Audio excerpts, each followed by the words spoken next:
আসসালামু আলাইকুম। সূরা বাকারা আয়াত ৭৪। এরপরই তোমাদের হৃদয় প্রস্তরের ন্যায় কঠিন বা তা অপেক্ষা পাষাণ হল।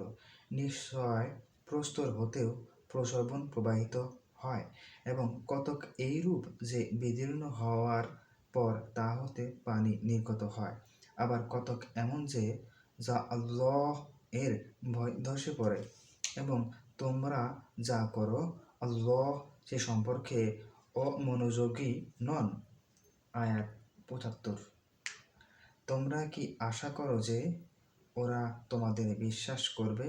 নিশ্চয় ওদের মধ্যে একদল আল্লাহ এর বাণী শ্রবণ করত এবং বোঝার পর জেনে শুনে তা বিকৃত করত। আয়াত ৭৬। এবং যখন তারা বিশ্বাসীদের সংস্পর্শে আসে তখন বলে, আমরা বিশ্বাস করেছি। আবার যখন তারা পরস্পর নিবৃত্তে অবস্থান করে তখন বলে, আল্লাহ তোমাদের কাছে যা ব্যক্ত করেছেন তোমরা কি তা তাদেরকে বলে দাও। তাহলে এত দ্বারা তারা তোমাদের রবের সম্মুখে তোমাদের বিরুদ্ধে বিতর্ক করবে। তোমরা কি বোঝো না? আয়াত ৭৭। তারা কি জানে না যে তারা যা গোপন করে ও প্রকাশ করে নিশ্চয় আল্লাহ তা জানেন।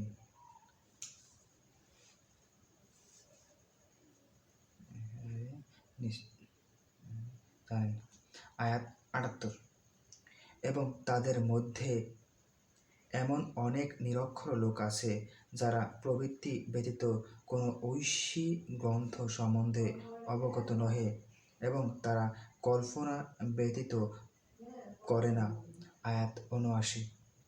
সুতরাং তাদের জন্য আক্ষেপ যারা স্বহস্তে কিতাব রচনা করে ও অল্প মূল্য প্রাপ্তির জন্য বলে তা আল্লাহ এর নিকট হতে সমাগত। তাদের হাত যা রচনা করেছে তার জন্য তাদের শাস্তি এবং যা তারা উপার্জন করেছে তার জন্য তাদের শাস্তি। সকল বিষয়ের জন্য জাযাকাল্লাহু খায়রান। আসসালামু আলাইকুম।